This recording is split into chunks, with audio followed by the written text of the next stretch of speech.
Aku yakin semua orang akan excited untuk tengok air terjun yang cantik-cantik depan mata sendiri.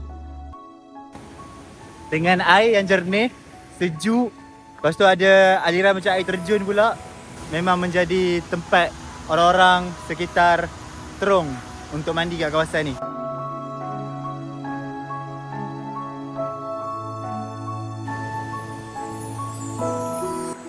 Welcome to Big Rock River Terung. Tak adalah, gurau je. Selamat datang ke air terjun Pecah Batu Terung, Perak.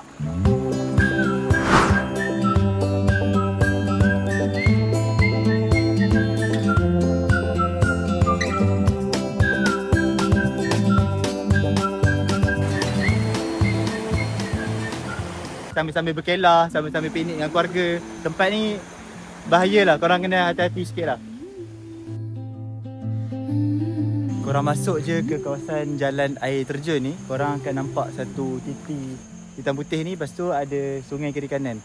So ni adalah spot yang paling common, paling biasa orang akan datang berkelah dengan family. Sebab kawasan dia agak terbuka dan sesuai untuk budak-budak nak main, nak berendam ramai-ramai dengan family dan tak membahayakan. Dekat atas banyak kawasan-kawasan yang macam lubuk dalam. So dekat kawasan ni sesuai untuk family-family berkelah.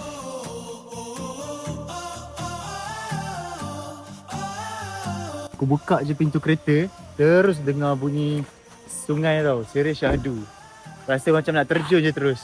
Daripada pintu kereta macam terjun je dalam. Air terjun Pecah Batu Terung ni, dia ada banyak lubuk tau. Dia ada lubuk katak, macam-macam lubuk lah. Aku pun tak tahu sangat, tapi katanya ada banyak lubuk. So, banyak kejadian yang kemalangan berlaku sebabkan lubuk-lubuk ni. Sebab lubuk ni sangat dalam. Ada yang sampai 10 meter kedalaman dia. So kalau korang nak mandi kat kawasan ni, korang kena hati-hati lah. Kawasan ni belum jadi sebagai pusat rekreasi. So kalau korang naik ke atas, korang akan nampak sign yang macam ni tau. Dia ada tulis hutan simpanan kekal, bawah jabatan hutan. So kalau korang naik juga, atas tanggungjawab sendiri.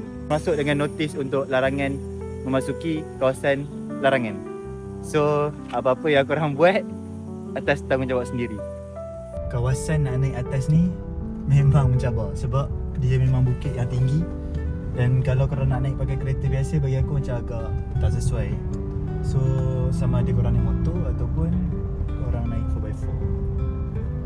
Kereta boleh naik tapi bukan sampai yang paling atas lah.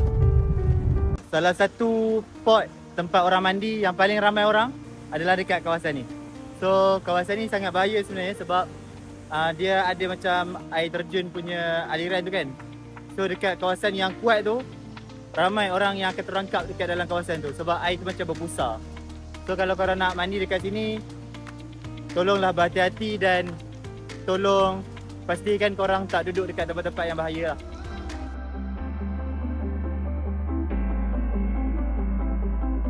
Air terjun Pecah Batu Terung ni serius panjang.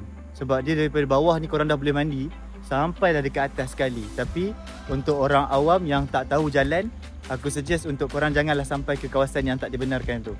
Sebab kawasan atas-atas ni biasanya orang kampung datang untuk panah ikan, mancing, dan diorang buat untuk cari rezeki diorang lah.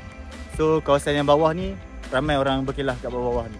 Siapa yang belum lagi follow dan subscribe, korang boleh tolong tekan button subscribe dan follow aku untuk banyak lagi tempat-tempat best, aktiviti outdoor, healing-healing, sungai, tasik dan sebagainya yang aku akan share dengan korang nanti.